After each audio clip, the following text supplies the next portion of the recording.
Before we move ahead,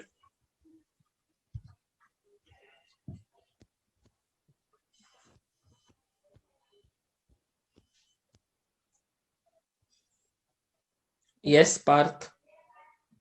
sir वो कल के प्रैक्टिकल क्वेश्चन 4 में एक डाउट है हाँ बोला। सर। वो जो मतलब ये था ना मिनिमम लेवल ऑफ सी, उसका सेकेंड कैलकुलेशन कैसे किया वो नहीं समझा कौन सा सेकंड कैलकुलेशन? सर। उसके दो आंसर्स आ रहे ना।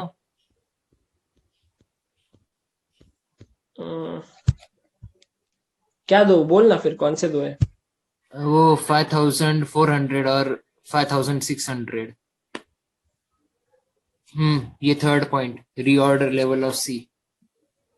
हाँ तो वो मैंने दो फॉर्मूला है ना, minimum plus average into average से किया, और एक हाँ, मैक्स इंटू मैक्स से किया। Okay okay, yes sir. तेरा डाउट क्या है, मतलब मेरे को डाउट नहीं समझा। नहीं नहीं, ये फॉर्मूला ही मैंने लिखा नहीं था। इसके ऊपर तो कितना सारा डिस्कशन हुआ अपना यस। कि मतलब जैसे रीऑर्डर लेवल, मिनिमम लेवल का क्या फॉर्मूला है? ROL minus average into average. Average. Yes. तो उसी से हमने निकाला, और वो मैच क्यों नहीं हो रहा है उसका भी लॉजिक मैंने बताया। क्योंकि यहाँ पे जो मिनिमम है वो उन्होंने मिनिमम के फॉर्मूला से नहीं निकाला है, उनका खुद का कंपनी पॉलिसी के हिसाब से दिया हुआ है वो फिगर।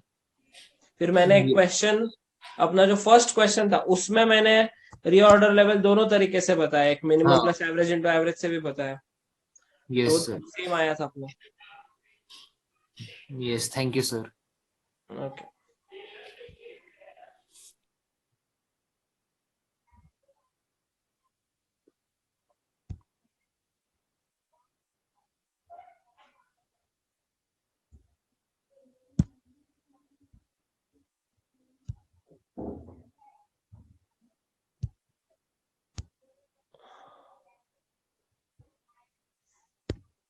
ओके, तो बिफोर वी मूव हेड एक बार फॉर्मूलाज देख लेते हैं वापस। Reorder level, maximum lead time, सब लोग बोलो मेरे साथ, maximum lead time into Maximum consumption.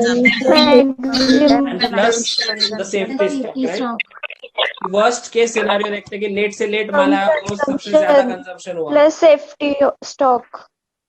Yes, तो maximum lead time into maximum consumption plus safety stock. फिर मैक्सिमम पॉसिबल क्या हो सकता है?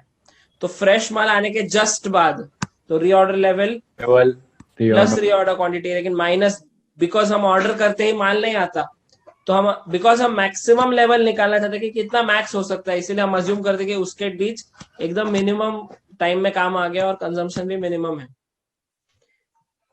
तो मिनिमम टाइम में माल आ गया है और कंजम्पशन भी एकदम मिनिमम है, ऐसा अज्यूम करते हैं। इसीलिए the formula is ROL minus minimum into minimum plus ROQ। काफी ज्यादा डिस्कशन हम इसके ऊपर ऑलरेडी कर चुके हैं। मिनिमम लेवल अगर हम एकदम लॉजिकली सोचे तो मिनिमम क्या हो सकता है, तो जीरो हो सकता है, ROL minus max into max. But जैसे मैंने बताया था कि यहाँ पे हम रियलिस्टिकली सोचते हैं और एवरेज इंटू एवरेज यूज करते हैं instead of max into max.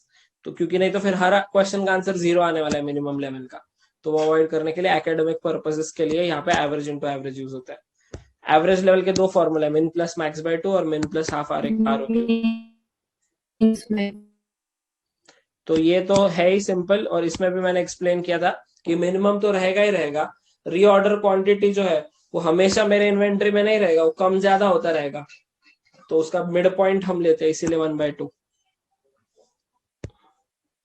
Danger level, emergency lead time into average consumption, कभी कभी मिनिमम कंजम्पशन भी यूज हो सकता है। ROL का ये दूसरा फॉर्मूला भी हमने किया था।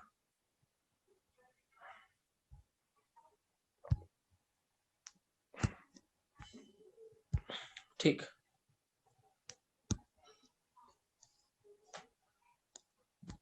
अच्छा अभी किसी को कल हमने जो क्वेश्चंस किए उसमें कोई डाउट या ऐसे कुछ है, या इस कॉन्सेप्ट में अभी तक किसी को कुछ और पूछना है? इसकी और भी प्रैक्टिस होगी, और भी क्वेश्चंस होंगे, that is not a issue, but किसी को और कुछ पूछना हो तो भी पूछ सकता है।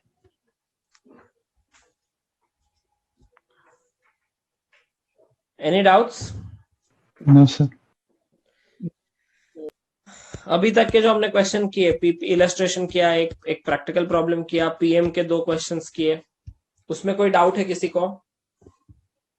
No, sir. No, sir. No, sir. ठीक है।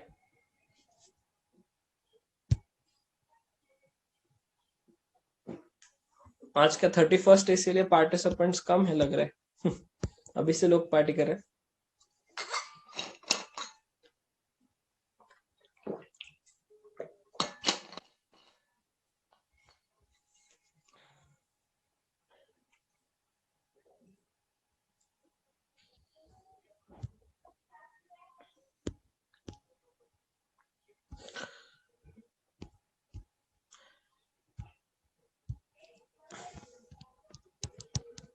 अभी टुडेज लेक्चर फोकस जो है अपना,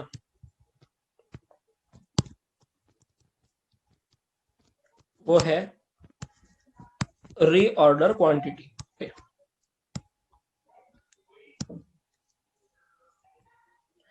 पूरा रीऑर्डर क्वांटिटी पे फोकस है। मुझे बोला अभी तक अपन ने जितने फर्स्ट 2 लेक्चर्स में क्वेश्चंस किए, कंसेप्ट्स पढ़े, उसमें रीऑर्डर क्वांटिटी डायरेक्टली दिया हुआ था, हाँ या ना? हाँ, sir. Yes. Yes, sir. तो अब अपने को रीऑर्डर क्वांटिटी कैलकुलेट करना भी तो सीखना है। रीऑर्डर क्वांटिटी मतलब क्या? ROQ मतलब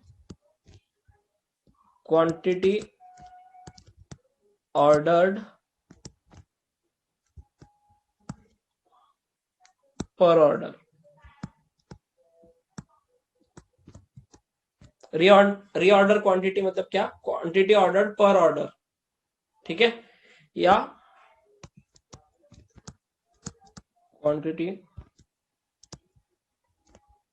ऑर्डर्ड एट अ टाइम, मतलब at one time, at a time हम कितना ऑर्डर करते हैं उसको हम रीऑर्डर क्वांटिटी बोलते हैं।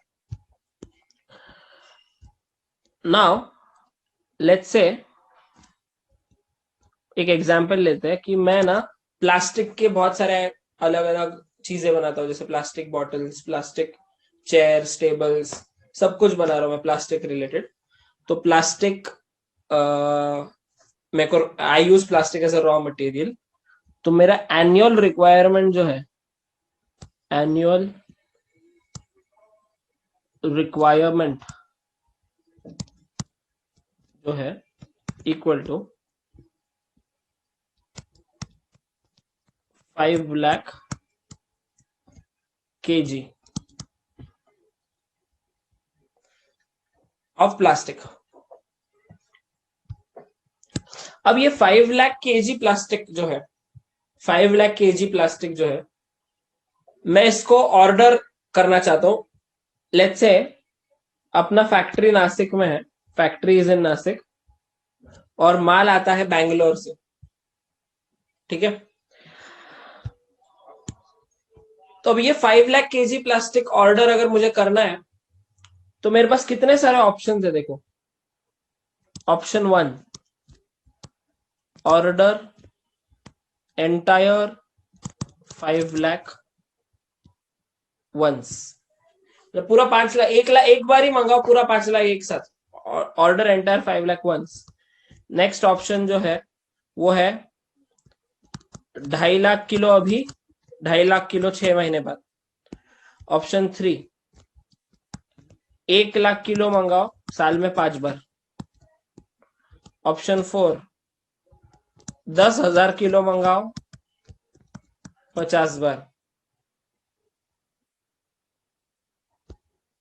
बहुत सारे ऑप्शन है मेरे पास। 20,000 किलो मंगाओ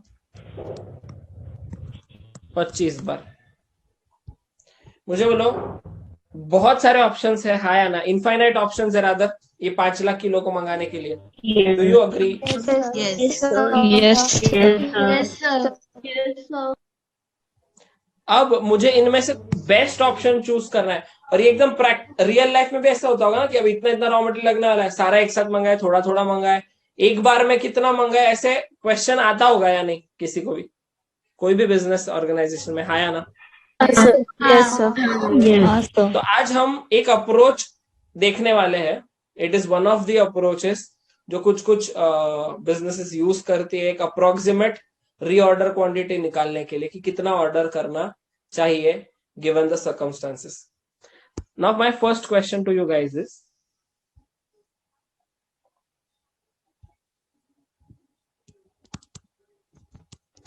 factors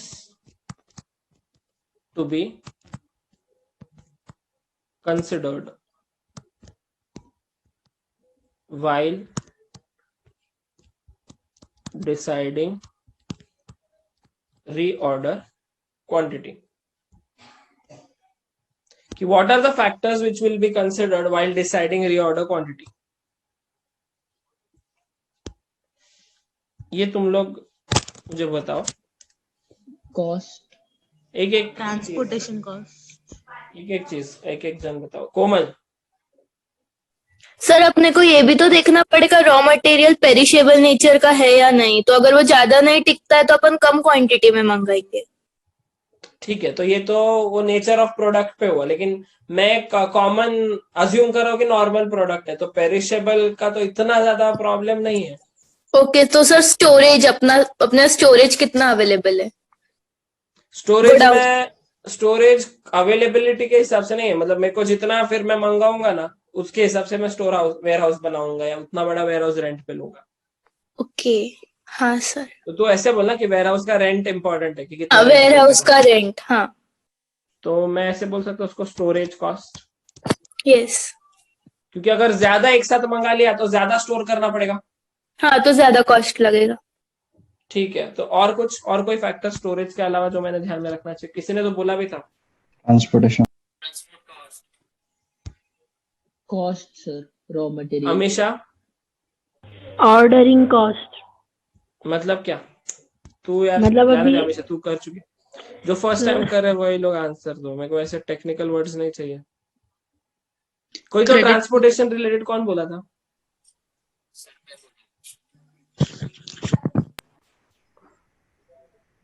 टीना आंसर. सर ट्रांसपोर्ट कॉस्ट मतलब जो आने जाने को, वो गुड्स आने को और ले जाने को वापस, वो ट्रक उसका खर्चा लगेगा उस हिसाब जी. से. ठीक है, तो ट्रांसपोर्टेशन कॉस्ट. Very good. और कुछ? Credit period. क्रेडिट पीरियड मतलब क्या? What do you want to say? मतलब अगर हमें मतलब अभी पे करना है 1 लाख मतलब टोटल गुड्स का कॉस्ट, तो it's better to pay in 20,000 5 times then to pay 1 lakh on a certain date. मतलब तो ऐसे बोल रही है कि you're somewhere indicating time value of money ना? या अपॉर्चुनिटी कॉस्ट आई गेस. तो opportunity cost is a better word. Very good. Bulk purchase.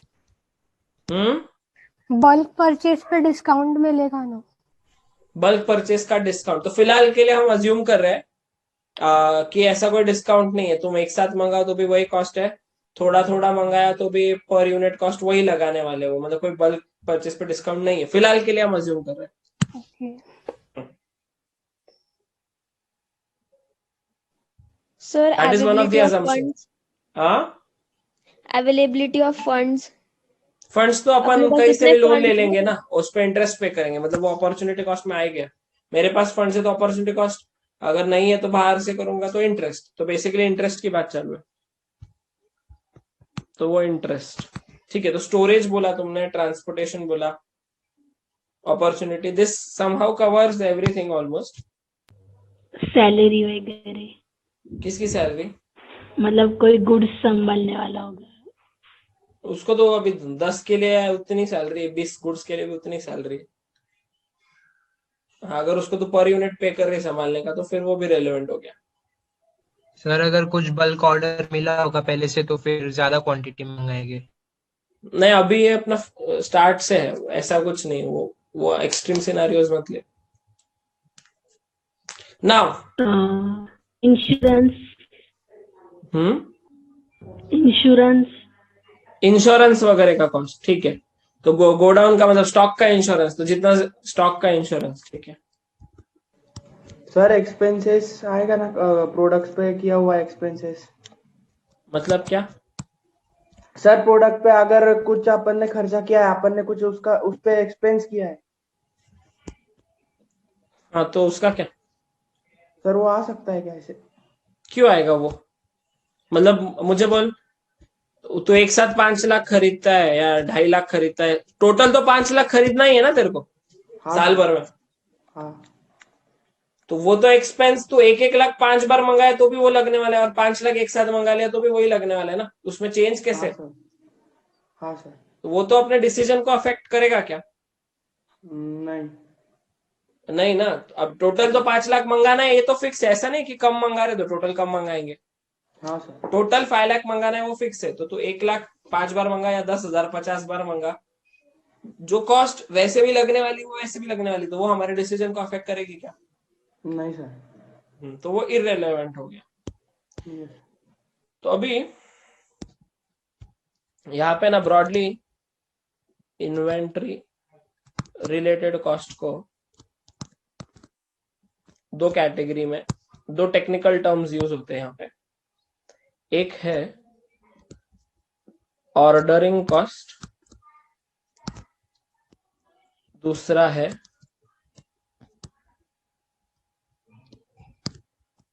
Carrying cost.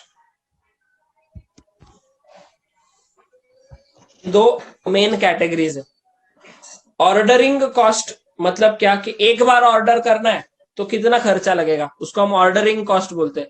मतलब यहाँ पे फिर सब कुछ आ गया, यहाँ से अगर ट्रक जा रही है तो पेट्रोल का कॉस्ट, फिर उसमें ड्राइवर जा रहा है या मेरा कोई आदमी जा रहा है तो उसको कुछ अलग सैलरी पे करना पड़ रहा है या इंसेंटिव पे करना पड़ रहा है, तो वो कॉस्ट।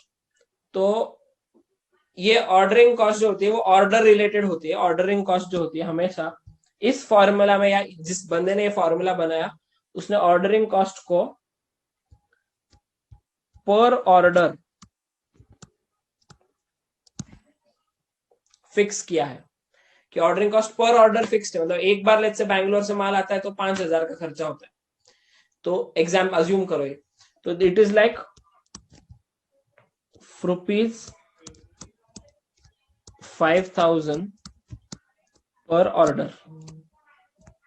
एग्जाम्पल लिखा मैंने यहाँ पे ऑर्डरिंग कॉस्ट का, रुपीज 5,000 पर ऑर्डर। मतलब एक बार अब अगर ऑर्डर प्लेस करते हम तो यहां से फिर गाड़ी जाएगी, सब सब सब पकड़ के 5,000 रुपया मेरा ऑर्डरिंग कॉस्ट है। ये पर ऑर्डर चेंज होता है, 2 ऑर्डर तो 10,000 लगेगा, 3 ऑर्डर करनी पड़ी, 3 बार ऑर्डर करना पड़ा साल में तो 15,000 लगेगा। इसको बोलते हैं ऑर्डरिंग कॉस्ट। ये जो तुम्हारा ट्रांसपोर्टेशन वगैरह है वो यहाँ पे आ गया। अब बाकी का जो है, जैसे गोडाउन में स्टोर करने का कॉस्ट, अपॉर्चुनिटी कॉस्ट, स्टॉक का इंश्योरेंस, ये तीनों कैरिंग कॉस्ट में आते हैं। कैरिंग कॉस्ट मतलब इसको कैरिंग कॉस्ट क्यों बोलते हैं, क्योंकि इन्वेंट्री को कैरी करने का कॉस्ट है। कैरी करना मतलब संभालने का कॉस्ट। जब मैं गुड्स को संभाल रहा हूँ तो उसको स्टोर करना पड़ेगा, उनको इंश्योरेंस करना पड़ेगा, और बिकॉज मैं खरीद चुका हूं तो मेरा इंटरेस्ट का कॉस्ट, जो वंशिका ने पॉइंट आउट किया कि अगर मैं जल्दी खरीद लूं बहुत सारा माल तो पेमेंट करना पड़ेगा एंड फिर मेरा पैसा अटक जाएगा काफी देर के लिए, तो इसको बोलते हैं हम कैरिंग कॉस्ट। और ये है ऑर्डरिंग कॉस्ट। अब कैरिंग कॉस्ट इस ऑथर ने पर यूनिट पर एनम के हिसाब से निकाला है। पर एनम क्यों? क्योंकि हम पूरे साल भर का डिसीजन ले रहे हैं एक साथ, कि साल भर में इतना लगने वाला है तो एक एक बार में कितना मंगवाना है, तो एवरीथिंग इज एनुअल। यहाँ पे सब हमारा कैलकुलेशन जो है वो एक इस साल के लिए होता है कि इस साल में टोटल इतना लगने वाला है, इसीलिए। तो carrying cost per unit per annum मतलब एक यूनिट को एक साल तक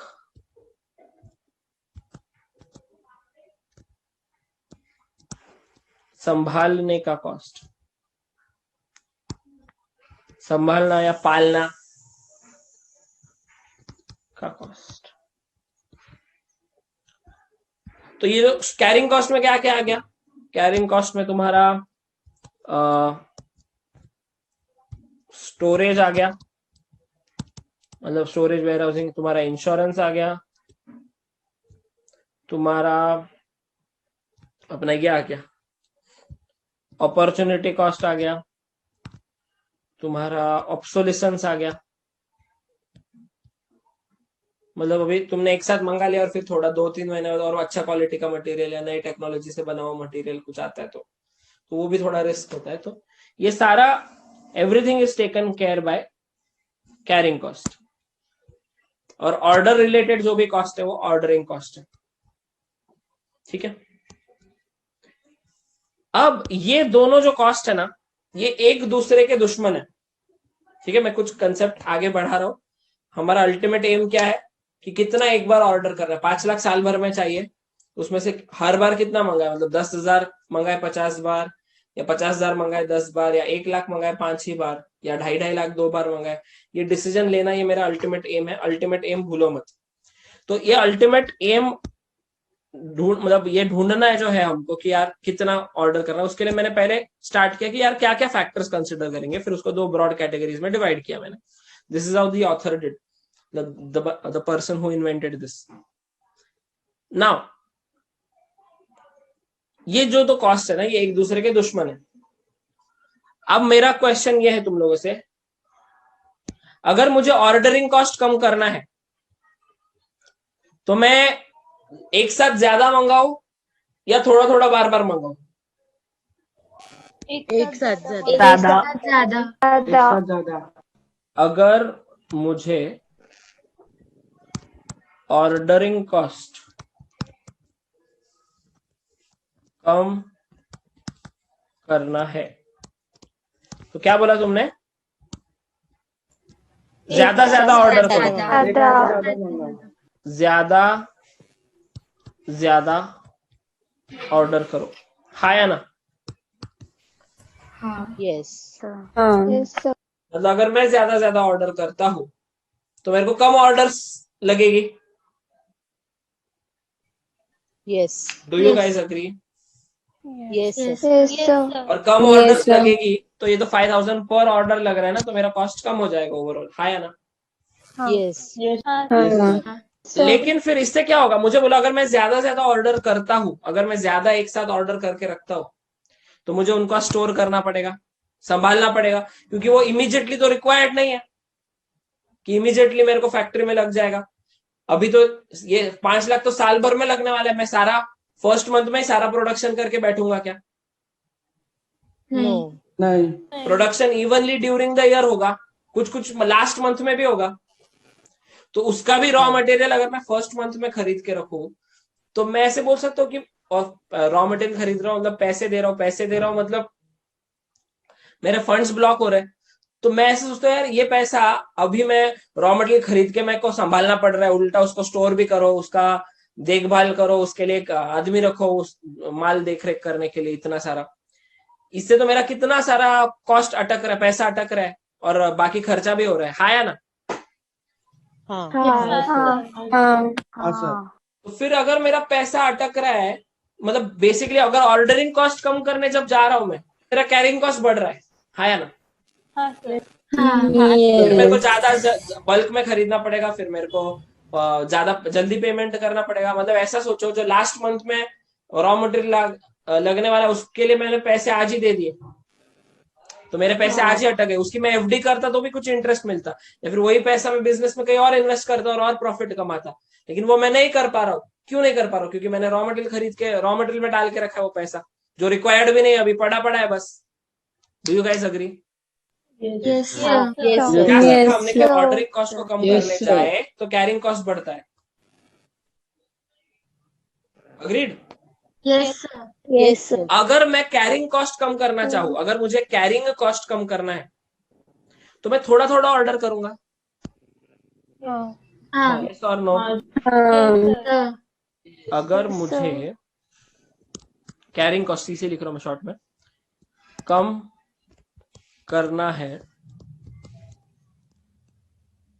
मैं थोड़ा थोड़ा ऑर्डर करूंगा, हाँ या ना?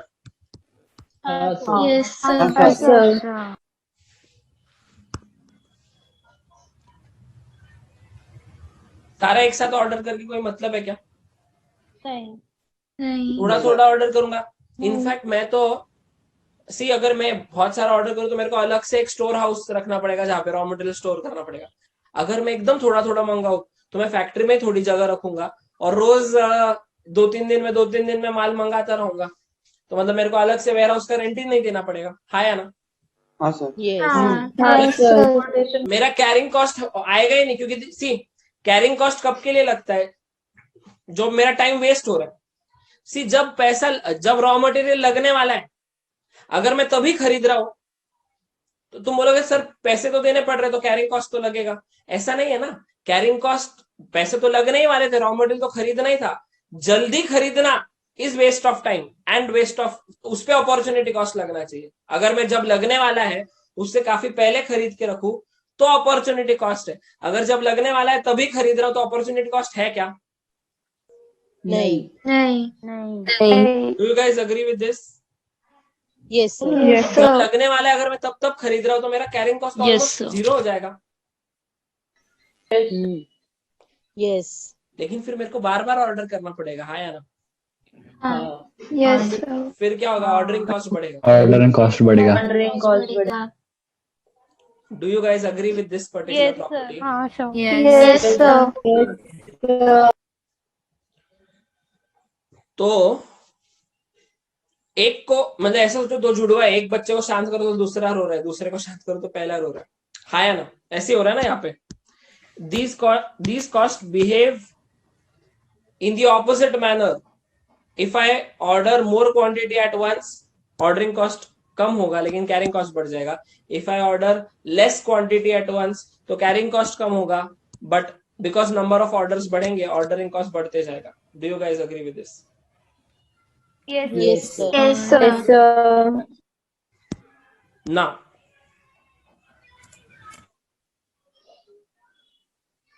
अपन कुछ नोटेशंस यूज करेंगे।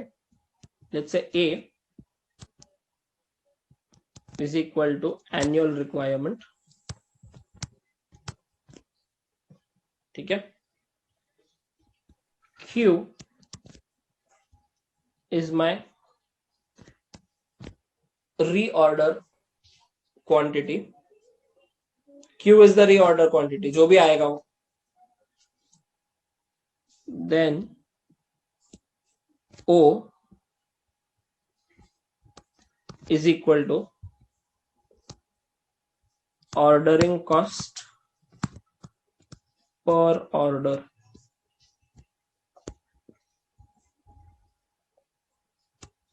C is equal to carrying cost per unit per annum.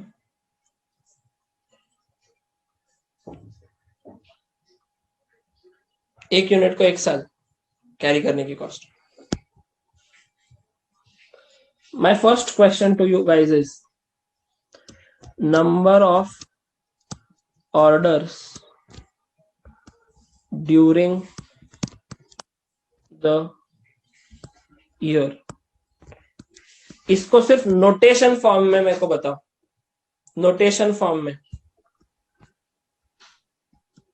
Notation form में मतलब B into C A into D ऐसा है ना, तो ऐसा कुछ नोटेशन फॉर्म में व्हाट आएगा? A upon Q। जो लोग फर्स्ट टाइम करे वही लोग आंसर देते जाओ यार, हमेशा से मैंने बोला है। तुम लोग क्यों स्टाइल मार रहे हो?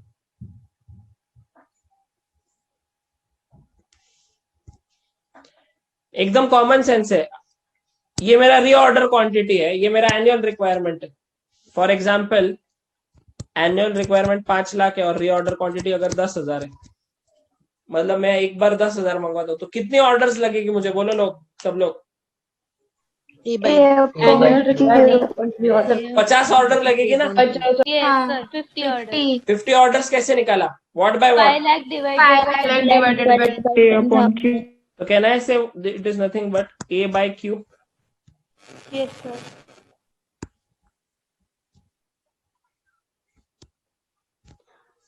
So number of orders during the year is A by Q. Anybody has any doubts? No. ये अभी अपन कॉन्सेप्चुअली कर रहे हैं, तुम्हारे बुक में डायरेक्ट फॉर्मूला दिया हुआ है। I am trying to derive the formula for you guys so that concept अच्छे से दिमाग में बैठे, तो इसीलिए प्लीज पे फुल अटेंशन. तो number of orders during the year is A by Q. Now my next question is for you guys, total ordering cost notation form में. O+C. O+C. Total ordering cost बोल रहा हूं मैं. अच्छा पर जो first time कर रहे हैं वही लोग raise your hand, raise your hand. ऐसे फुकट में कोरस में आंसर नहीं चाहिए into मुझे. O. Raise Q your hand into जो O. फर्स्ट टाइम कर रहे हो. अरमान, O into Q. O into Q. Yes sir. अगर तू ठीक से देखेगा ये ऑर्डरिंग कॉस्ट जो है ये पर ऑर्डर है. Yes तो sir. इसको किससे मल्टीप्लाई करना चाहिए O को? Number of orders during the year. तो नंबर ऑफ ऑर्डर्स कितना है? A by Q. तो फिर क्या आएगा formula? A by Q into O. वही तो तू O into Q बोल रहा था. समझा अरमान? Yes sir. So total ordering cost would be A by Q into O. Number of orders multiplied by ordering cost per order.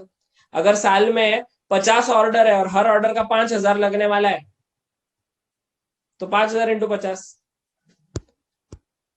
ये तुम कुछ लोग कुछ O+C या क्या क्या अलग अलग बोल रहे थे, मेरे को नहीं समझ में आ रहा था. मैं टोटल ऑर्डरिंग कॉस्ट की बात कर रहा हूं यहाँ पे.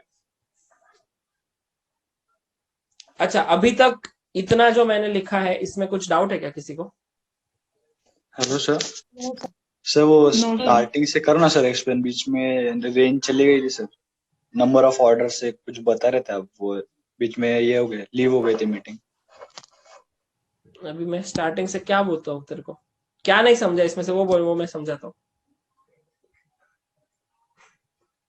ये जो तेरे सामने इतना लिखा है इसमें से कौन सा वाला पार्ट नहीं समझा है? हेलो सर वो क्या हुआ, आपने जब लिखना स्टार्ट किया ना अचानक से मीटिंग ही लीव हो गई, फिर अभी जस्ट ज्वाइन हो वापस. अरे यार देख, ये एनुअल रिक्वायरमेंट है जितना साल भर में लगने वाला है. Q इज माई री ऑर्डर क्वांटिटी जो मैं एक बार में ऑर्डर करता हूँ. O is my ordering cost per order, मतलब मैं एक बार जब ऑर्डर करता हूँ तो कितना खर्च होता है.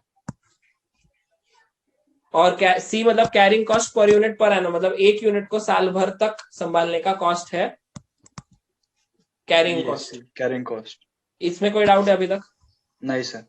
अब मेरा क्वेश्चन मैंने इन लोगों को पूछा कि साल में कितनी ऑर्डर्स करनी पड़ेगी, सिर्फ नोटेशन से बताओ. तो A by Q आएगा. रीऑर्डर क्वांटिटी मतलब क्या, एक बार कितना ऑर्डर करते हैं. Yes. और A मतलब साल भर में कितना चाहिए. तो कॉमन सेंस लगा, अगर फॉर एग्जाम्पल तेरे को साल भर में 20,000 किलो चाहिए, कितना? 20,000 किलो. और तो एक बार 1,000 किलो ऑर्डर करता है वन टाइम. एक बार जब ऑर्डर करता है तो 1,000 किलो माल मंगाता है. तो साल में कितनी ऑर्डर्स प्लेस करनी पड़ेगी तेरे को? 20. कैसे निकाला तूने? Annual requirement divided by reorder quantity ना. Yes sir. तो A by Q. अब समझा? Yes sir. Yes sir. और टोटल ऑर्डरिंग कॉस्ट पूछा है तो A by Q ये नंबर ऑफ ऑर्डर्स आएगी. देखो 20 बार ऑर्डर करना पड़ेगा और लेट्स से एक बार जब ऑर्डर करता है तो 800 रुपए का खर्चा आता है. एक बार जब ऑर्डर करते हैं तो 800 रुपए लगते हैं तेरे को. तो टोटल ऑर्डरिंग का कितना खर्चा होगा? 800 इंटू जो नंबर ऑफ ऑर्डर्स रहेगा उतना. मतलब 20 आएगी ना तेरी. यस. तो 20 इंटू 800 मतलब ही A by Q मतलब 20 और O मतलब ऑर्डरिंग कॉस्ट पर ऑर्डर. तो A by Q into O 800. आया नहीं? समझा सर. इतना 100% समझा क्या? पूरा सर. चलो अच्छी बात. तो A by Q into O ये मेरा टोटल ऑर्डरिंग कॉस्ट है. ठीक है. अब एकदम ये जो मैं नेक्स्ट क्वेश्चन पूछने वाला हूं वो बहुत डिफिकल्ट है, लेकिन फिर भी सोचना है कि तुम लोग क्या सोच रहे हो मुझे जानना. Total carrying cost for the year. इसमें तुम सोचो, मैं तुमको 1-2 मिनट दे रहा हूँ, फिर आंसर दो।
Yes, Prerna. So annual requirement into carrying cost per unit per annum into number of orders during the year. ऐसे कर रही है तू? मतलब मेरे को लगा कि ऐसे हो सकता है कि मतलब हमारी रिक्वायरमेंट इतनी है और पर यूनिट है, इसलिए उसको मल्टीप्लाई किया हमने एनुअल रिक्वायरमेंट से, और फिर बाद में कितने यूनिट्स है तो इसलिए ए बाई क्यू। वापस ए बाई क्यू से क्यों मल्टीप्लाई कर रही है, वो नहीं समझ रहा मेरे को।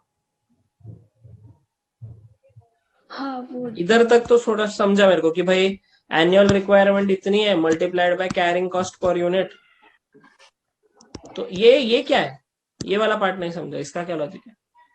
अपने को टोटल कैरिंग कॉस्ट निकालनी है, तो ए इज एनुअल रिक्वायरमेंट, मतलब जैसे 5 लाख किलो लगने वाला है तो carrying cost per unit per annum 1 unit का पता है, ये वाला पार्ट नहीं समझा। उस समय मैंने अज्यूम किया कि ये जो पहले आया ना ए इंटू सी, ये 1 यूनिट मतलब एक इसका आया पर ऑर्डर आया, और फिर कैसे आया, ये तो एनुअल रिक्वायरमेंट मतलब ये तो साल भर का है ना ऑलरेडी। नहीं वो अभी आपने बोला तो ध्यान में। तो अभी देखो क्या लग रहा है, आंसर क्या होना चाहिए?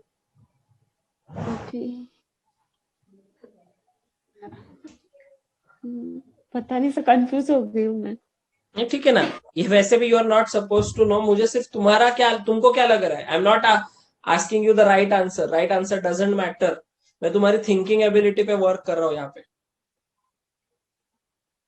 तो इन शॉर्ट देखो ए इंटू सी लग रहा है या नहीं? हाँ अभी ए इंटू सी लग रहा है। तो फिर बोलना ऐसे ए इंटू सी लग रहा है।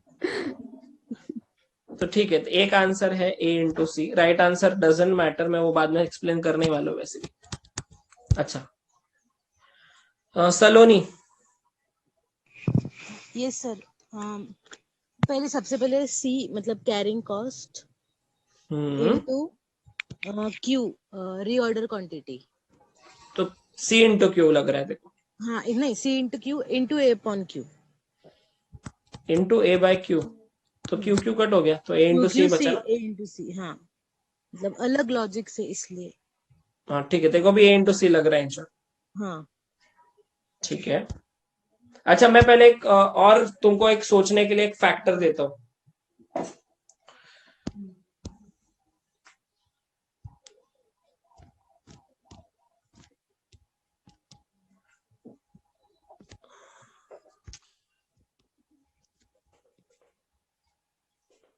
कैरिंग कॉस्ट,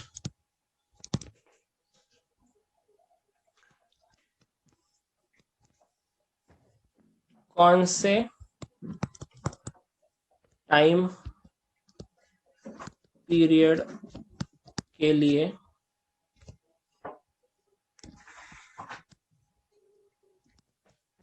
लगता है?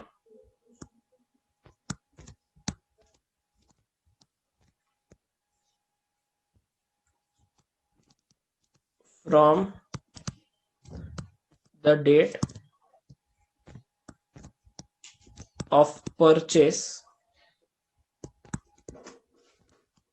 of raw material to the date of use of raw material। एकदम कॉमन सेंस में लगा के पूछ रहा हूं तुमको। किसी कैरी करना मतलब संभालना, हाँ या ना? मुझे कितने पीरियड के लिए कैरी करना पड़ेगा या संभालना पड़ेगा रॉ मटेरियल को? जब से खरीदा है उस दिन से लेकर जब तक वो एक्चुअल में फैक्ट्री में नहीं चला जाता। फैक्ट्री में जिस दिन चला गया उस दिन संभालना खत्म। Do you guys agree with this? Yes sir. Yes sir. क्योंकि सी अभी अगर मैं जिस दिन लग रहा है उसी दिन खरीदता तो मेरे को संभालना पड़ता क्या? नहीं। तो मुझे अपॉर्चुनिटी कॉस्ट लगती क्या? नहीं, क्योंकि जिस दिन लग रहा है उस दिन तो खरीदना ही पड़ेगा, उस दिन तो पैसे देने ही थे। जल्दी देने पड़े वो प्रॉब्लम है। Do you guys agree with this? Carrying cost क्या है? कैरिंग कॉस्ट क्या क्या कंसिडर करता है कि यार जिस दिन लग रहा है उसके पहले ही खरीदना पड़ रहा है तो जल्दी पैसे अटक रहे हैं, फिर बिकॉज जल्दी खरीद रहे हैं तो स्टोर करना पड़ रहा है, बिकॉज जल्दी खरीद रहे हैं तो स्टोर करना पड़ रहा है, बिकॉज जल्दी खरीद रहे हैं तो इंश्योरेंस निकालना पड़ रहा है टाइम पीरियड के लिए। तो ये एक बहुत इंपॉर्टेंट पॉइंट है, कैरिंग कॉस्ट कौन से टाइम पीरियड के लिए लगता है from the date of purchase of raw material. मैं थोड़ा ज्यादा डीप जा रहा हूं क्योंकि तुम्हारी कॉन्सेप्ट में एकदम स्ट्रॉन्ग करना चाहता हूं, इसीलिए ये सब तुमको इतना डिटेल में है ही नहीं। From the date of purchase of raw material to the date of use of raw material. अच्छा तुमको ये जो स्टेटमेंट मैंने पास किया ये समझा क्या? हाँ या ना बोलो? Yes sir. अब जिनका आंसर ए इंटू सी आ रहा था, मुझे बोलो जैसे मेरा एनुअल रिक्वायरमेंट अपने केस में, चलो अपन अज्यूम करते हैं एनुअल रिक्वायरमेंट है 5 लाख किलो, तो तुम और कैरिंग कॉस्ट जो है वो एक यूनिट का 1 साल का 1 यूनिट पर एनम है। तो carrying cost per unit per annum वो 10 रुपीज है, मतलब एक यूनिट को 1 साल संभालने का कॉस्ट 10 रुपीज है। तो क्या ये 5 लाख मेरे को साल भर संभालना है? क्या ये 5 लाख मुझे साल भर संभाल के रखना है? जैसे मैं साल के शुरुआत में 5 लाख ले रहा हूँ, तो साल के एंड तक 5 लाख मेरे को संभालना है क्या? नहीं। सबसे पहले क्या मैं ये 5 लाख एक साथ खरीद रहा हूँ क्या? नहीं। तो तुम 5 लाख इंटू 10 ए इंटू सी बोल रहे हो, मतलब तुम तो ऐसे बोल रहे हो कि मैंने पूरा 5 लाख, ये कब लगता ए इंटू सी, कब मेरी कैरिंग कॉस्ट होती है? अगर पूरा 5 लाख मैं स्टार्टिंग में ही खरीद लू डे 1 पे, और सारा का सारा मैं डे 365 पे सारा का सारा यूज करूं, तो ए इंटू सी आंसर होता कि सारा मैं 1 साल पहले खरीद रहा हूं, पूरा 5 लाख मैंने संभाल के रखा 1 साल तक, और बाद में 1 साल बाद यूज किया, तब 5 लाख इंटू 10 आंसर होता। Do you guys agree with this? Yes sir. Yes, sir. Why A into C is wrong? Prerna, Saloni, did you guys get? Yes sir. Right answer क्या है वो मैटर नहीं करता, बट जो तुम सोच रहे हो वो क्यों गलत है, ये मेरे को, इससे तुम सीखते हो। This is how you develop your brain, this is how you develop your thinking ability. Intelligence is not constant, वो इम्प्रूव किया जा सकता है। I always believe in this. मैंने देखा है कुछ अपने क्लास के रैंकर्स जो 11th में आए थे, उनका थिंकिंग एबिलिटी क्या था, और जब वो इंटर और फाइनल तक पहुंचे तो जमीन और आसमान का डिफरेंस था। ऐसे नहीं कि वो पहले से ही बहुत खतरनाक इंटेलिजेंट थे, वो ग्रो हुए। तो I want you guys to grow, that is what my main motive here is. इसीलिए मैं इतना स्लो और इतना स्ट्रेस कर रहा हूँ कुछ कुछ पॉइंट्स पे। मे बी ये कुछ कुछ स्टूडेंट्स को बोरिंग लग सकता है कि क्या चालू है, बट मैं उन लोगों के लिए पढ़ा रहा हूँ जिनको सच में सीखने के लिए इंटरेस्ट है कुछ conceptually. So did you guys understand why A into C is wrong? Yes sir. अब तुम थोड़ा और सोचो फिर क्या हो सकता है। इमेजिन करो, थोड़ा इमेजिनेशन यूज करो। Arman, what do you think? Sir Q into C। Okay, तो उसका आर्ग्यूमेंट है Q into C। जैसे फॉर एग्जाम्पल, चलो अपन एग्जाम्पल लेते हैं।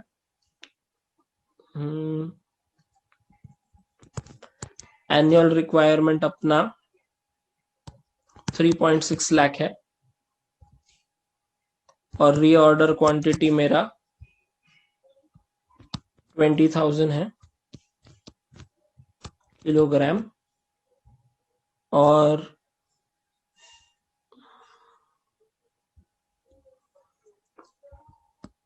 कैरिंग कॉस्ट मेरा जैसे ₹5 पर यूनिट है, मतलब एक यूनिट को 1 साल संभालने की कॉस्ट।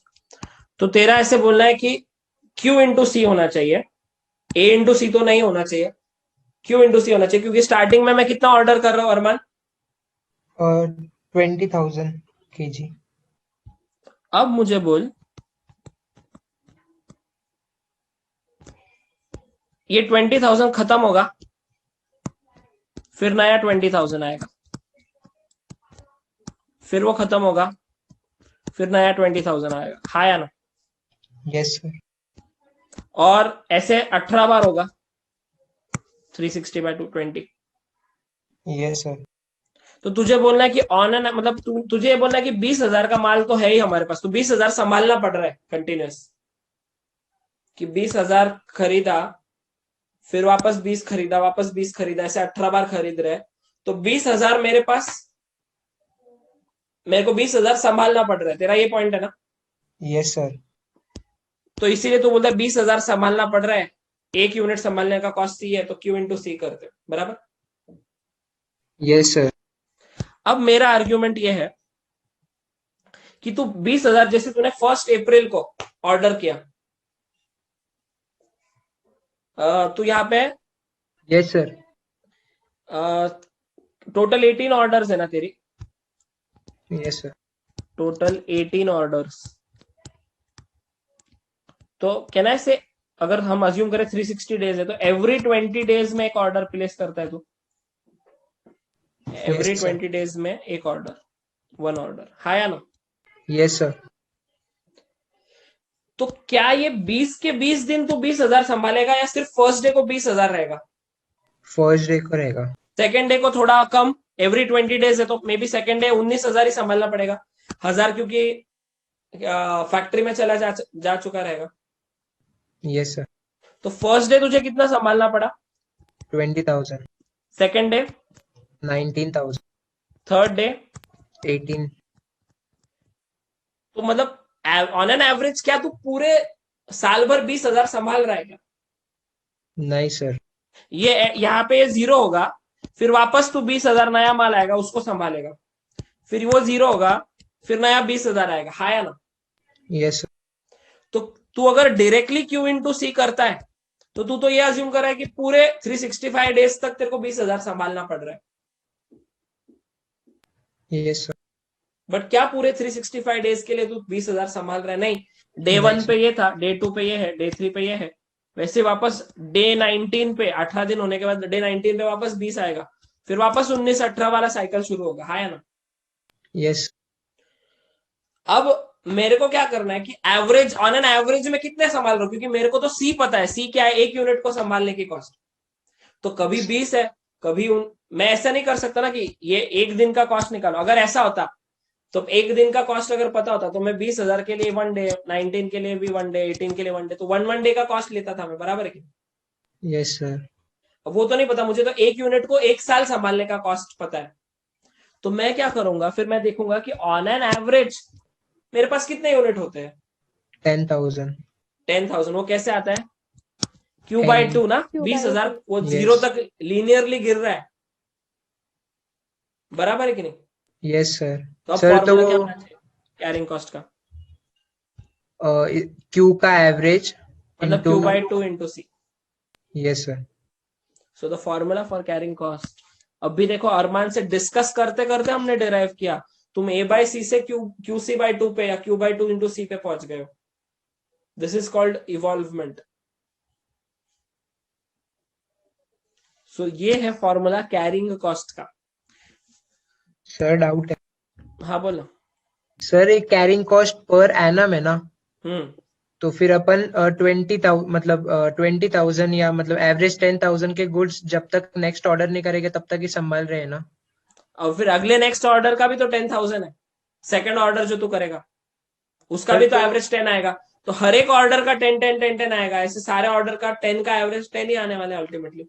सर बट वो कैरिंग कॉस्ट पर एनम दिया है ना, तो फिर पूरे 10,000 अपन पर एनम थोड़ी ना संभाल रहे हैं। तो एवरेज निकालना, मैं तेको वही बोल रहा हूँ, 20,000, 19, 18, 17 ऐसे 365 डेज का एवरेज निकाल। तेरा ये 20 to 0 वाला साइकिल 18 बार रिपीट होगा।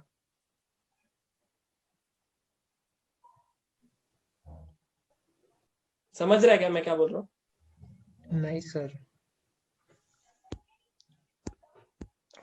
चल अपन 365 डेज अगर ऐसा अज्यूम करें तो पहले दिन कितना? 20, फिर 19, फिर 18, फिर ऐसे करते करते 0 तक आएगा, फिर वापस 20, फिर 19, फिर 18, फिर 17। अब ये सब ऐड करेगा और डिवाइड बाय 365 करेगा तो 10,000 ही आने वाला है ना। ऐसे मैं बोल रहा हूँ।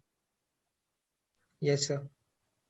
तो ये ऐसा सोचना, ये एक साइकिल इसका एवरेज 10 है, सेकंड साइकिल का भी एवरेज 10 है, ऐसे 18, हर एक साइकिल का एवरेज 10 है, और उन सारे एवरेजेस का एवरेज 10 ही आने वाला है।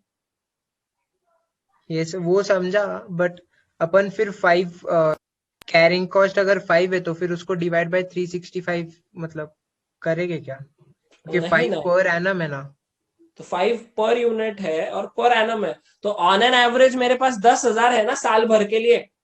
कुछ दिनों के लिए 20,000 है मेरे पास, कुछ दिनों के लिए 18 है, कुछ दिनों के लिए 19 है, कुछ दिनों के 17 है, कुछ दिनों के लिए 5,000 भी है, कुछ दिनों के लिए 4,000 यूनिट है मेरे पास, कुछ दिनों के लिए 2,000 यूनिट है। ऐसे भी कुछ दिन रहेंगे जिस दिन मेरे को 1,000 यूनिट कैरी करने पड़ रहे हैं। ओके सर समझा। तो ऑन एन एवरेज में कितने यूनिट्स कैरी कर रहा हूँ? 10,000। 10,000। कभी 20, कभी 11, कभी 9, कभी 12, कभी 8, कभी 13, कभी 7। समझ रहा है क्या तू? Yes sir. I am assuming कि वो इवनली प्रोडक्शन में जा रहे हैं फैक्ट्री में, ये अजम्पशन है ऑब्वियसली, क्योंकि एग्जैक्ट तो नहीं पता रहेगा ना हमको, तो हमको ये फॉर्मूला साल के शुरुआत में डिसाइड करना है रीऑर्डर क्वांटिटी। तो हम अज्यूम करेंगे कि हर साल इवन हर दिन रोज बराबर प्रोडक्शन के लिए फैक्ट्री में रॉ मटेरियल चला जाता है फैक्ट्री में। Did you understand Arman? Yes sir. अच्छा, तो ये काफी कॉन्सेप्चुअली किया, मे भी कुछ लोगों को बहुत हेवी लग रहा है, बहुत हेवी लग रहा है या मैनेजेबल लेवल तक लग रहा है तुमको? बोलो। सर सर एक डाउट है, अभी मैंने किया था Q/2 × C तो किया था, पर फिर ×N/12 मतलब अपन उसको जितने टाइम्स जितने महीनों के लिए संभालते हैं वैसा भी इंटू करना पड़ेगा ना उसको। मतलब अभी अपन ने पहला ऑर्डर किया था 20,000 का, उसको अपन ने 3 महीने संभाला, तो ×3/12 करना पड़ेगा उसके लिए, उस ऑर्डर के लिए। फिर नेक्स्ट ऑर्डर करेंगे वो जितने महीनों तक संभालेंगे उसको उतना हर एक N ऑर्डर फिर तू 3 महीनों के लिए संभाल रही है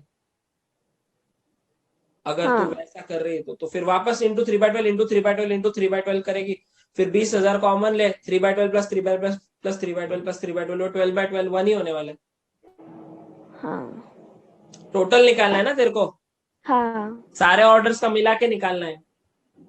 हाँ, और एक ऑर्डर का निकालना होगा तो N/12 करना उसमें, मतलब अगर हाँ मतलब यहाँ पे देखो डिपेंडिंग कितनी ऑर्डर्स है उस हिसाब से करेगी। तो अपने को टोटल में अल्टीमेटली वो या डेज वाइज भी निकालना है तो अल्टीमेटली 365/365 आएगा। समझी क्या तू? हाँ सर समझा। मैं तुमको ना ये सब भी तुमको कुछ है ही नहीं सिलेबस में, मैं तुम्हारा डायरेक्ट फॉर्मूला डिराइव करने की कोशिश कर रहा हूँ, इसीलिए हम इतना ज्यादा डीप में जा रहे हैं। Is it too heavy? Tell me, मैं तुमको सिंपलर डायरेक्ट फॉर्मूला दे सकता हूँ। हाँ या ना बोलो। सर मैनेजेबल है। मतलब तुमको मजा आ रहा है या तुमको बहुत बाउंसर जा रहा है? I want your honest opinion. ऐसे मजा आ रहा है सर।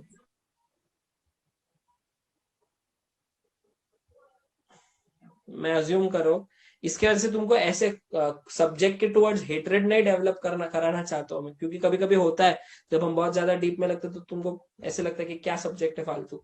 ऐसा नहीं है, ट्रस्ट मी।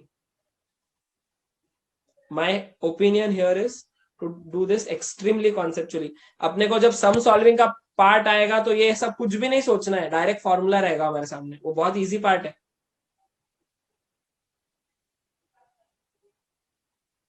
क्या पता तुम इतना ब्लैंक रिएक्शन दे रहे हो ना, मेरे को कुछ कभी कभी समझ में सर नहीं इसका नहीं मतलब सर, ये है इंटरेस्टिंग क्या? क्या क्या सर मतलब पूरे साल में अपने पास ऑन एन एवरेज 10,000 रहेगा ही। Exactly. Q/2 is my average inventory during the year. मतलब अपन साल में कोई भी दिन देखिए अपने पास ऑन एन एवरेज 10,000 रहेगा ही। कभी ज्यादा रहेगा, कभी कम रहेगा, हाँ, बट but एवरेज average लेगी ना 10 365 डेज का तो वो 10,000 आएगा।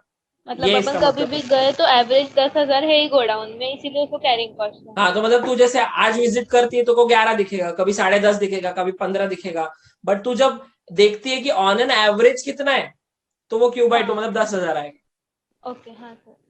सो Q/2 यहाँ पे मैं लिख रहा हूं Q/2 represents average inventory level for the year। ये 365 डेज का एवरेज है। Q/2 क्या रिप्रेजेंट करता है? Average inventory level. समझा क्या तुमको? हाँ सर। और तो सर ऑन एन एवरेज 10,000 रहेगा। तुमको देखो ना, ऑन एन एवरेज अभी जैसे मेरा इसमें ऑन एन एवरेज 3,60,000 रहेगा क्या साल भर के लिए? नहीं। ऑन एन एवरेज 20 भी रहेगा क्या? नहीं, क्योंकि 20 तो अपर पॉइंट है, मैक्सिमम 20 है। 20 ऑर्डर करते हो, फिर उसमें से थोड़ा थोड़ा कम होते होते 0 आता है, फिर वापस 20 आता है, फिर कम होते 0 आता है, फिर 20 आता है। तो 20 थोड़ी पूरा साल भर रहने वाला है, वो तो it will linearly go down to 0 ना। then fresh 20 will come, this will also go down to 0। तो इसका एवरेज तो 10,000 आएगा, इसका भी एवरेज 10,000 आएगा, हाँ या ना? हाँ सर। तो ऐसे ओवरऑल एवरेज भी 10,000 आएगा, ऐसे मेरा पॉइंट है, इसीलिए ये Q/2 करते हम लोग। और सर अगर पूरा 3,60,000 पहुंचे भी नहीं एक्चुअली, पूरा 3,60,000 अगर साथ में मंगा लिया तो पूरा 3,60,000 साथ में मंगा लिया तो तेरा एवरेज इन्वेंट्री 1,80,000 आएगा, तो किसी हाँ समझा। क्योंकि वो साल भर में कितना लगने वाला है मुझे बोल।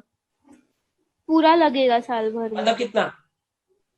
टोटल 3,60,000 लग जाएगा। 3,60,000 बराबर साल भर में लगने वाला है। तूने हाँ, सारा फर्स्ट डे पे मंगा लिया है, हाँ, अब रोज थोड़ा थोड़ा यूज होगा, 365th डे पे वो 0 हो जाएगा। 0, यस सर। तो अब अगेन एवरेज क्या आएगा? 1 लाख। 1,80,000 आएगा, यस सर। हाँ, अब समझी क्या तू? यस सर, समझ गया। हाँ, जिनको ऐसे नहीं समझ रहा है कि 20,000 ऑर्डर किया एक साथ, तो ऐसा अज्यूम करो पूरा 360 एक साथ ऑर्डर कर रहे हो, तो पहले दिन तो पूरा 360 अटकेगा। सेकेंड डे पे थोड़ा सा फैक्ट्री में चला जाएगा, बाकी संभालना पड़ेगा। Yes sir. थर्ड डे में और फैक्ट्री में चला जाएगा। Yes sir.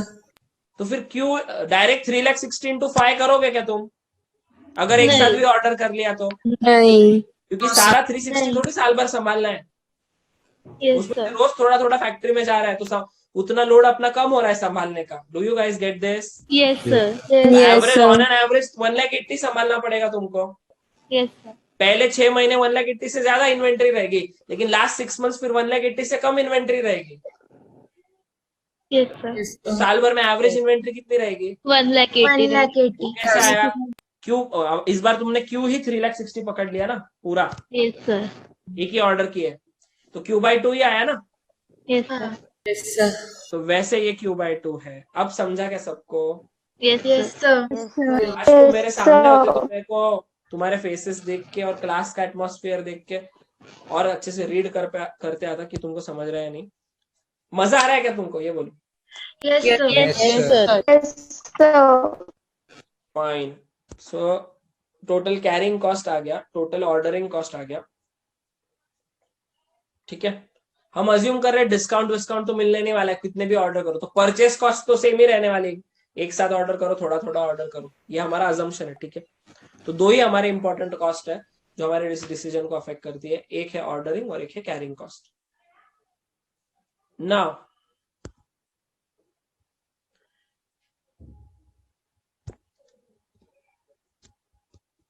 ultimate aim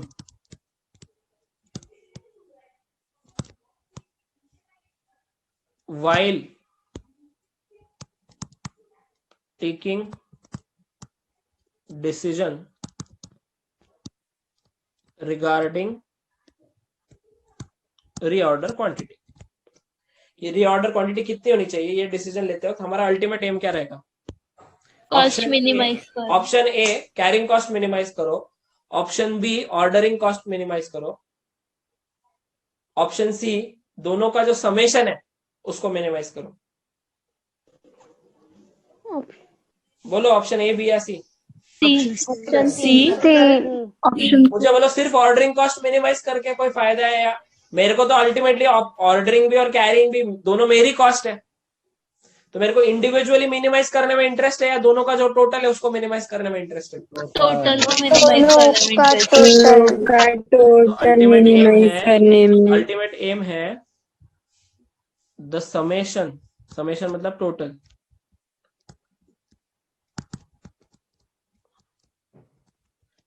of ordering cost and carrying cost should be minimum। अच्छा, तुमने डेरिवेटिव्स में मैक्सिमम मिनिमम पढ़ा है क्या? यस। तो अब मैं चाहूं तो मैं डेरिवेटिव्स में जाके और अपन घुस सकते हैं, बहुत कुछ है इसमें सीखने लायक, मतलब इसका एक्चुअल डेरिवेशन अगर तुम चाहते हो तो वो यूजिंग डेरिवेटिव्स भी आ सकता है, अब जो फॉर्मूला हम डिराइव करने वाले। बट मैं और ज्यादा कॉम्प्लिकेट नहीं करना चाहता क्योंकि ये डेरिवेशन और डेरिवेटिव्स और ये सब, because I am a maths lover, इसलिए मैं सब थोड़ा रिसर्च करके रखा हूं। बट इसका तुमको कुछ भी तुमको तुम्हारे मॉड्यूल में नहीं दिखने वाला है, तो मैं तुमको एक प्रॉपर्टी एक्सप्लेन करता हूं। सिर्फ मैथ्स की एक प्रॉपर्टी है, the summation will be lowest when OC will be equal to CC। मतलब ऑर्डरिंग कॉस्ट और कैरिंग कॉस्ट का जो समेशन है वो तभी मिनिमम रहेगा जब वो एक दूसरे के इक्वल रहेंगे। When ordering cost will be equal to carrying cost, that and at that point only उनका समेशन मिनिमम रहेगा। ये तुमको मैं एक थोड़ा सा मैथमेटिकल एग्जाम्पल लेके भी प्रूव कर सकता हूं। Again not necessary. 16 के अलग अलग फैक्टर्स मैं लिख रहा हूं यहाँ पे, जैसे 16 इंटू 1, 8 इंटू 2, 4 इंटू 4,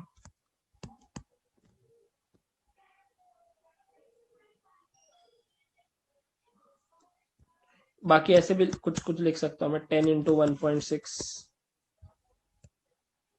फिर 5 इंटू 3.2, से अलग अलग फैक्टर्स लिखे मैंने। अब यहां पे तुम देख रहे हो ये दो इक्वल है एक दूसरे से, 4 और 4, और यहाँ पे ना टोटल देखो, अभी इनकी समेशन करता हूँ। 16 + 1 17, 8 + 2 10, 4 + 4 8, 10 and 1.6 का 11.6, 5 और 3.2 का 8.2। ये सबसे मिनिमम आ रहा है अगर तुम ऑब्जर्व करोगे तो, व्हेन ये एक दूसरे से इक्वल होते हैं। तो वैसे एक प्रॉपर्टी है मैथ्स में, इसका भी ना प्रोडक्ट जो है ये यूजिंग डेरिवेटिव भी हम कर सकते हैं। जैसे टोटल कॉस्ट अगर मैं लिखूं तो A/Q into O plus Q/2 into C है।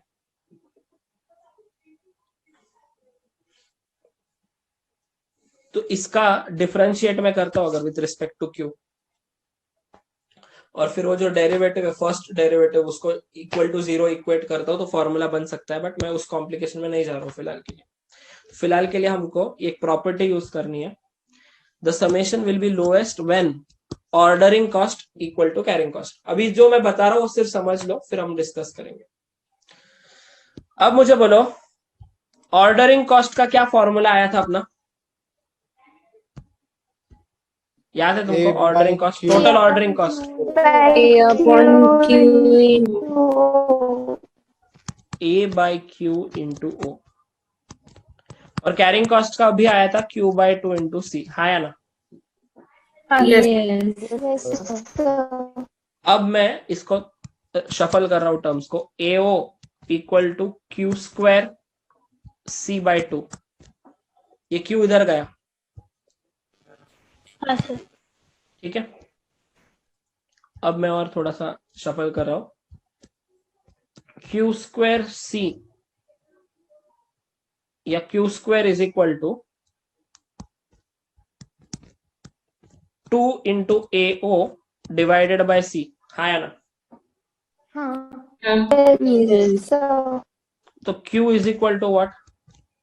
अंडर रूट ऑफ अंडर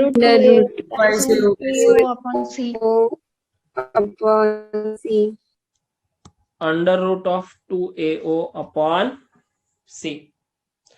तो इफ तुम रीऑर्डर क्वांटिटी इस फॉर्मूला से निकालोगे, अगर under root of 2AO by C अगर इस फॉर्मूला से निकालोगे तो वो जो रीऑर्डर क्वांटिटी आएगी उस रीऑर्डर क्वांटिटी पे कैरिंग कॉस्ट और ऑर्डरिंग कॉस्ट दोनों क्या रहने वाला है? मिनिमम रहने वाला है। इसके अलावा कोई भी अलग रीऑर्डर क्वांटिटी तुम चूज करके देखो, तुम्हारा आंसर जो है कॉस्ट का वो उससे ज्यादा ही आने वाला है। ठीक है, अपन एक एग्जाम्पल के थ्रू प्रूफ करते हैं। अपन रैंडम एग्जाम्पल लेते हैं।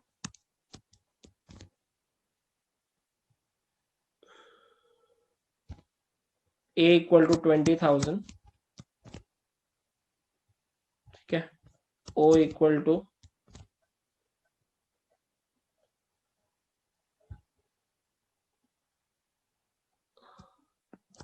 ₹5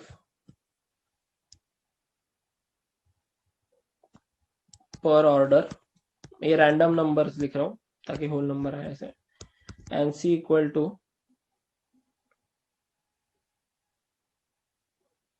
एक मिनट,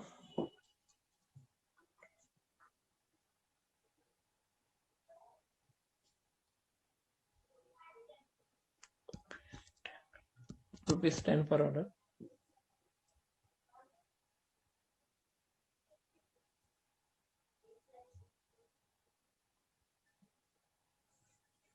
और carrying cost ₹4 per unit per annum.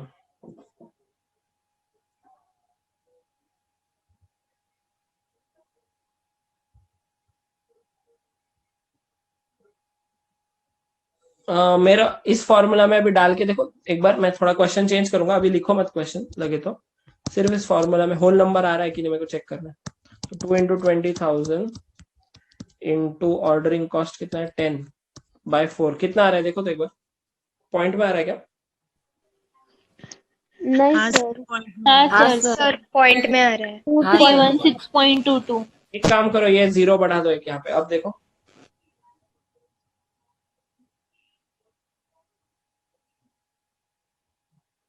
नहीं आ रहा सर पॉइंट में। 1000 आ रहा है ना अभी? हाँ 1000। हाँ तो अभी ऐसा क्वेश्चन रखते हैं अपन।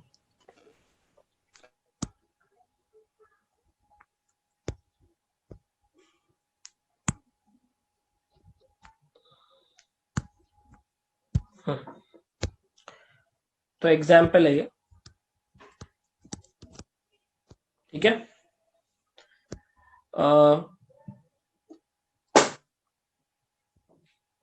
इसमें calculate EOQ, B calculate total inventory related cost at EOQ, C calculate total inventory related cost when reorder quantity equal to 2000,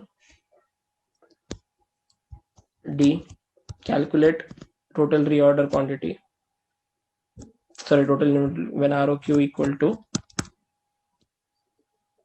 let's say 500। अब ध्यान देना,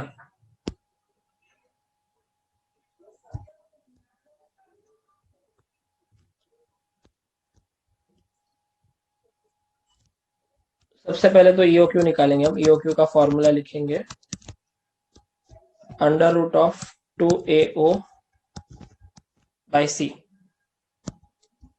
तो ये फॉर्मूला तुमको डायरेक्ट बुक में दिया हुआ है, ये सब उसके पहले मैंने जो भी सिखाया वो नॉलेज के लिए था। तो जिनको सिर्फ मार्क्स से मतलब है वो सिर्फ फॉर्मूला भी लर्न कर सकते, कोई इशू नहीं। एनुअल डिमांड कितना है अपना? 2 लाख। 2 लाख। 2 लाख। और ordering cost per order 10 rupees upon 4। और carrying cost 4 rupees per unit. तो कितना आ रहा है ये? 1000, ठीक है। अब ध्यान देना, ordering cost at EOQ। Ordering cost का क्या फॉर्मूला है? A/Q इंटू O, बराबर। तो साल भर में कितना मंगाना है, टोटल कितना मंगाना है? 2 लाख। 2 लाख। कितना मंगाते हैं अपन? 1000। तो number of orders 2 lakh by 1000 आएगा। हाँ। कितना आएगा वो? 2 लाख बाय 1000 200 बार ऑर्डर करना पड़ेगा, 200 बार ऑर्डर करना पड़ेगा। और हर बार ऑर्डर करने का कितना लगता है? 10 रुपए ना? 10 रुपए। 10 रुपीज। तो ये आएगा 2000। कैरिंग कॉस्ट कितना आने वाला है एट EOQ? 4 वो भी 2000 ही आने वाला है। पता है क्यों? क्योंकि हमने जो फॉर्मूला डिराइव किया था तो हमने ऑर्डरिंग और कैरिंग कॉस्ट जब इक्वल होता है तभी समेशन मिनिमम होता है। हाँ यस। तो ये भी 2000 आने वाला है, फिर भी कर लेते। तो फॉर्मूला है Q/2 into C, right? Yes. Q कितना है अपना, कितना रीऑर्डर क्वांटिटी क्यू पे 1000 upon 2 into carrying into cost 4 ये भी 2000 आएगा बराबर। पहले जल्दी से ये दो चीजें निकाल के रखो सब, EOQ ordering cost at EOQ, carrying cost at EOQ और total cost equal to ordering cost plus carrying cost 2000 plus 2000 4000। मैं 1 मिनट दे रहा हूं, इतना कर लो पहले।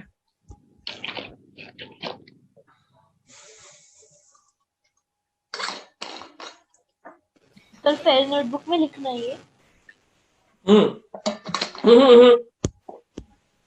एक काम करो, रफ में लिखो। फेयर में पहले मैं फॉर्मूला सब लिखाऊंगा, नोटेशंस लिखाऊंगा, अभी सब बाकी है फेयर में। ये तो बस एक्सप्लेनेशन पार्ट बाकी है,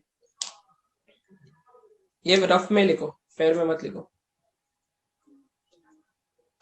मैं बस अभी मेरा अल्टीमेट एम बस ये अभी है कि प्रूव करना है कि टोटल कॉस्ट इस पे कम आने वाली है सबसे।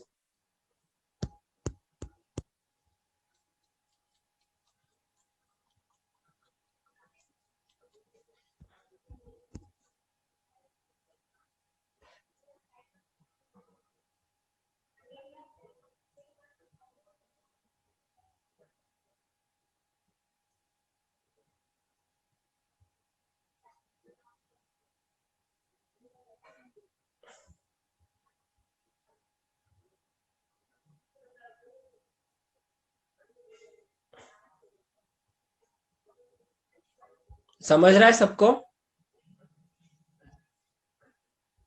Yes, sir. Yes, sir. EOQ आया सबका 1000? Yes, sir. Yes, sir. EOQ का फुल फॉर्म है economic order quantity. It is also one of the reorder quantities, one of the infinite possible reorder quantities. उसमें से जो ऐसी रीऑर्डर क्वांटिटी जहाँ पे टोटल कॉस्ट मिनिमम हो उसको हम इकोनॉमिक ऑर्डर क्वांटिटी बोलते हैं। क्या बोलते हैं? Economic order quantity. अब अपन प्रूव करेंगे कि सच में ये सबसे इकोनॉमिकल है, सबसे सस्ती है। अब अपना केस बी में रीऑर्डर क्वांटिटी कितना है? 2000 है, रीऑर्डर क्वांटिटी 2000 है। तो हम देखेंगे कि सच में टोटल कॉस्ट अभी देखो 4000 से ज्यादा आती है या नहीं। अब मुझे बोलो ऑर्डरिंग कॉस्ट का फॉर्मूला बोलो वापस, A/Q मल्टीप्लाइड बाय O। ए तो सेम है अपना, एनुअल डिमांड तो सेम है। एनुअल डिमांड कितनी अपनी? 2 लाख। 2 लाख। इस बार रीऑर्डर क्वांटिटी अपन ने 2000 डिसाइड की है, तो नंबर ऑफ ऑर्डर्स कम हो जाएगी ना। यस। और ऑर्डरिंग कॉस्ट पर ऑर्डर तो उतना ही है। कितना ऑर्डरिंग कॉस्ट पर ऑर्डर? 10 रुपए। 10 रुपीज। तो कितना आ जाएगा मेरा ऑर्डरिंग कॉस्ट? 1000। 100 ही ऑर्डर प्लेस करनी पड़ेगी मेरे को, बराबर। अब कैरिंग कॉस्ट देखते हैं, उसका फॉर्मूला है Q/2 इंटू C। Q कितना है मेरा इस बार? 2000 अपॉन 2। और carrying cost per unit 4 rupees. 4 तो कितना आएगा ये? 5000। 4000। टोटल कॉस्ट कितना आएगा? 5000। मुझे बोलो EOQ पे जितना टोटल कॉस्ट आया था उससे ज्यादा आया कि नहीं? यस। समझ रहे हो तुम? सी केस में देखते हैं। सी केस में मैं इस बार थोड़ा कम ऑर्डर करता हूँ, रीऑर्डर क्वांटिटी कम रखता हूँ। कितनी? 500। तो ऑर्डरिंग कॉस्ट मेरी आएगी A/Q इंटू O। इस बार ज्यादा ऑर्डर्स प्लेस करनी पड़ेगी। 2 लाख बाय 500 इंटू 10 कितना आ रहा है ये? 4000। और Q/2 इंटू C देखते हैं। 500 डिवाइडेड बाय 2 इंटू 4। 1000। इस बार भी टोटल कॉस्ट कितनी आई? 5000। तो ज्यादा है ना? Yes, sir. तो अभी ये तो मैंने रैंडम लिया था। अपन और एक केस लेते हैं, चल केस C, केस D, मतलब और एक केस लेते हैं जहाँ पे रीऑर्डर क्वांटिटी को मैं एकदम नजदीक पकड़ता हूँ 1000 के। अपना फाइनल आंसर क्या है? EOQ क्या है अपना? 1000 तो अपन अपना 999 1100 और 900 लेके देखते हैं, मतलब सिर्फ 100 का डिफरेंस। थोड़ा पॉइंट में आएगा आंसर, लेकिन करके देखते हैं। तो 1100 से करते हैं। तो देखो ध्यान देना, ऑर्डरिंग कॉस्ट का अपना formula A by Q into O. A कितना है? 2 लाख इंटू 1100 बाई 10, सॉरी वो उधर बराबर है 10। कितना आ रहा है ये? 0.18, ठीक है। Actually frankly speaking number of orders point में आ सकती है क्या कभी? नो नहीं। नंबर ऑफ ऑर्डर्स पॉइंट में होनी भी नहीं चाहिए ना कभी, बट फिर भी हम अभी फिलहाल सिर्फ थेरोटिकली कर रहे हैं समझने के लिए, इसीलिए। Carrying cost is equal to Q by 2 into C. Q है अपना 1100 इस बार, इंटू 2 इंटू 4 कितना आ रहा है ये? 2200 टोटल कॉस्ट देखो कितनी हो रही है? 4018 0.18। 4000 से ज्यादा है कि नहीं?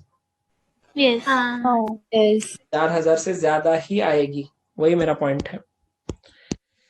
इवन अभी 900 लेकर देखते हैं रीऑर्डर क्वांटिटी, सिर्फ 900, मतलब 1000 के और कम करके देखते हैं इस बार। तो ordering cost A by Q into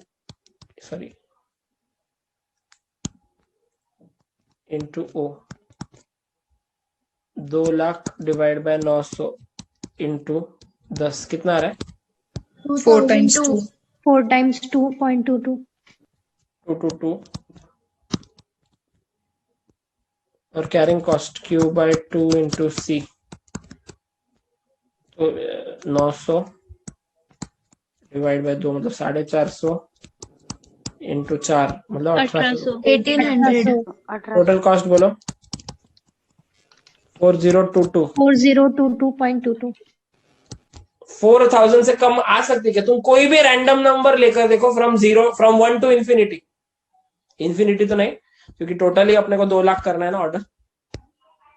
तो 1 to 2 लाख तुम कोई भी रीऑर्डर क्वांटिटी निकाल के देखो, तुम्हारा कॉस्ट सबसे मिनिमम 1000 पे ही आएगा, सबसे मिनिमम 1000 पे ही आएगा।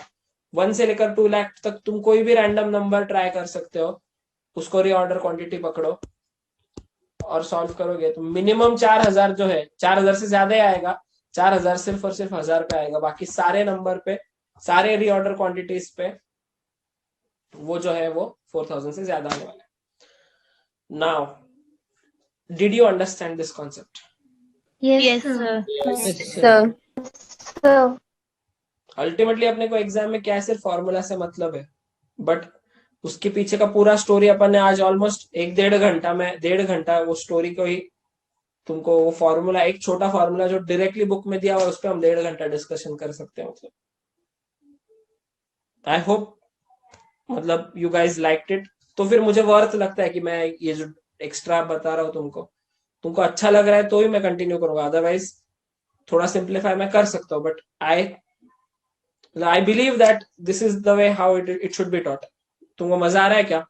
Yes sir yes sir okay, तो एक काम करो, अभी ये EOQ हेडिंग दो नोटबुक में, economic order quantity.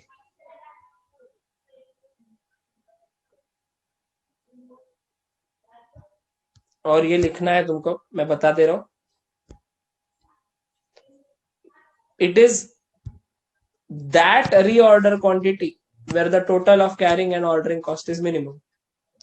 It is that reorder quantity.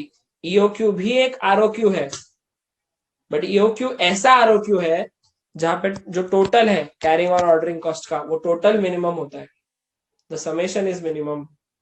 फिर उसका फॉर्मूला लिखेंगे, फिर नोटेशन A क्या होता है, तो एनुअल रिक्वायरमेंट और demand for raw material annual. O क्या होता है, ordering cost per order. C क्या होता है, कैरिंग कॉस्ट पर यूनिट पर ऑर्डर। फिर total ordering cost, total carrying cost, ये सब लिखना है तुमको। तुम्हारा नेक्स्ट लेक्चर है ना एक्चुअली। यस सर एक काम करेंगे, Yes, sir. इसका रिवीजन और ये लिखने का पार्ट अपन कल कंटिन्यू करते, कोई टेंशन नहीं। फिर इसके ऊपर के सम्स चालू कर सकते हैं कल, ठीक है? Yes sir. Yes, sir. Bye, take care, happy new year in advance. Bye. Thank you, Happy New Year, sir. Same to you. Happy New Year, sir. हमारे लाइफ का सबसे इम्पोर्टेंट साल आ रहा है, सबसे important, literally. Yes, sir. This is the Yes, year sir. where you need to work the most hard in your life.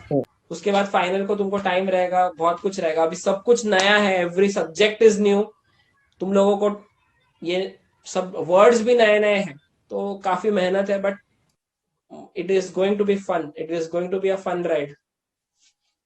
चलो bye bye, take care, Bye. Bye, sir. Bye bye. Bye, sir. Bye, sir.